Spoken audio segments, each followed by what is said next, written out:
Background was the two-wheelers getting into action. We're now about to see the final round of the Australian Formula 2 Championship. Revs are building in the starters' hands and about to start. Keep an eye on John Bowe and Davison, and they're away, and John Bowe missing the start a little bit, but now gets things under control, and it's neck and neck between Bowe and Davison comes over the top and into the lead as they go into Repco for the first time. Davison, Bowe. Rob Power in third place. And the rest of the field stringing out as Davison into the lead. John Smith up in fourth place in the roll. Very big field of Formula 2 cars as they head up the back straight for their first time. And getting bigger and bigger as each race goes by. A very, very popular and competitive class of racing. And here we have John Davison coming under pressure from the Tasmanian. John Bowe got the inside running over Rothmans, but cannot quite do it. John Davison seemingly not so worried as Richard Davison seemingly not so worried by the car now as he was earlier this morning when I spoke to him. Holding off John Bowe. We're going to have to be careful with our Davisons, there are three of them. Richard Davison through Dunlop Bridge in the Hardman.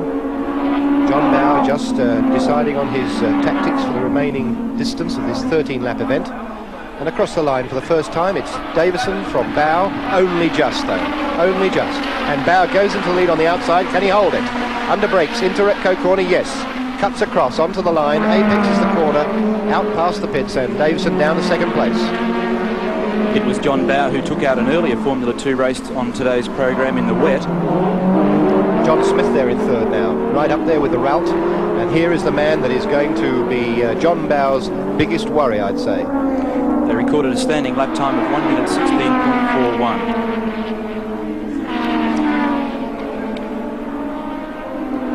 In fact, the lap record around here for these cars is 1 minute 7.4. It's held by John Bowe, our leader at this stage, in car number 33, the ground effect Formula 2 Elfin. You can see him working feverishly behind the steering wheel of the Elfin. Oh, and a lot of lock-to-lock stuff there by John Smith. He had a bit of a front-end wash as he came out of Goodyear corner. Didn't lose too much time though, because Richard Davison is still close to that Hardman, which went very wide on the parapet there of the bridge. I think these drivers are working pretty hard. John Smith, the current leader of the Australian Formula 2 Championship, with 11 points, pulling out now behind Davison and looking for second place. That particular car giving away quite a few pounds to these other two lighter weight Formula 2 cars. The car that John Smith is actually driving is a car that doubles for both Formula 2 and Formula Pacific Racing. And for this occasion they have a 1600cc Ford motor in it, a single camshaft pushrod motor. Incredible rear end geometry on that, the suspension of that route. It does all sorts of funny angles, but seems to work very well. Richard Davison, it would seem, did well to worry about his car. It is obviously not as quick as he would like. In the first of their flying laps they recorded 1 minute 10 even, which is some 3 seconds off the lap record held by John Bowe. And John Smith getting very sideways that time through the S's. This is for real, there's no doubt about that. John Smith is already leading the championship, but does need to win here, because although John Bowe is not his big problem, Richard Davison certainly is on 9 points. And John Smith's car again very, very twitchy coming under the Dunlop Bridge. John Smith taking advantage of the slipstream and going around the outside of John Bowe as they go into Repco, and Bowe tucks back in second place and says, "That's okay by me."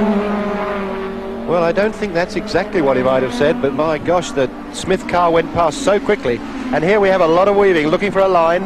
A lot of wasted time by John Bowe. He's right under the gearbox of the John Smith route. And Richard Davison just watching from the background. There's only inches between these two cars as they go up the back straight. There they are, side by side. This is a difficult situation going over Rothmans. But John Bowe trying to hold out, but John Smith won't have any of it. He's on the inside. They're wheel to wheel as they go down through the S's. A very, very dangerous move. And John Smith's lost it. That had to happen. It was a very tricky situation they're in. He's okay. He's just wiped off the suspension. Let's see if we can have a look at that now on replay as John Smith steps out of the car, and it's a very, very damaged Rolt at the moment just overcooked it, and the two are almost like young speedway drivers coming over the top of Rolt. Here we have the replay, and obviously this was a rather silly move, but in the heat of the moment you don't think of things like that. Smith on a very tight line, far too tight. He's had to correct there. He's now very, very unstable, and he's going into the right-hander, but he's just got too much rear-end sway on. The car lets go, spins round and into the fence fairly heavily. That's quite a fast section of track. Ooh. You can see the fence kick up there as the rear suspension is destroyed on the car, and we just hope there's not too much more damage, but luckily the driver is unhurt. Bowe, Davison and Norden, with McCrow further back in 4th place. McCrow, of course, is on 7 points, so he's not entirely out of it. Norden very close as they go through Tirana corner, tucking under the gearbox of Davison. Davison, obviously a troubled lad in that car. It's just not quite as good as it has been previously. It often happens when they're continually rebuilding, and in fact Norden's gone by. So it would seem that if this position is maintained, Norden will take the title. So that's how close it all is. Through Goodyear corner. Norden in 2nd place in the race, with Davison right on his tail. John Smith well out ahead in the lead. Norden and Davison, and Norden's car and Albion, powered by a VW Golf motor, the same motor that's in John Bowe's car. And this particular car of Norden's reputed to be a copy of the March 793 Formula 3 car. You have to remember, of course, in all this talk of championships, there are 2 races, and this is the second of the 2. So things could be different when we tot up the actual individual heat points, but the way things are looking right now, it could be a straight run. Yeah, actually Norden had a DNF in the first heat earlier on today, which Stansfield did not finish. So that means that the point situation is well and truly wide open, and we'll try and get those results to you at the completion of the event. There's our leader, car number 33, driven by John Bowe, Tasmanian, the car built in Adelaide by Gary Cooper. Russell Norden, car number 5.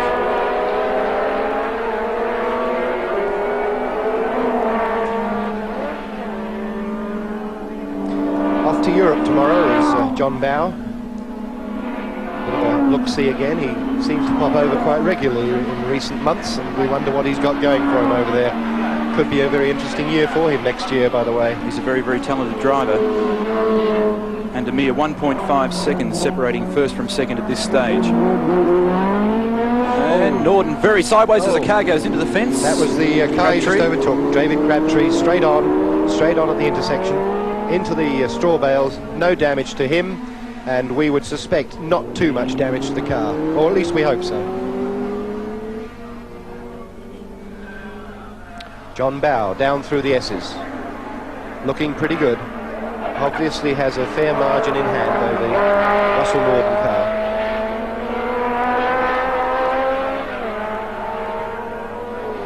Oh, and a little smoke coming from Norden's car now.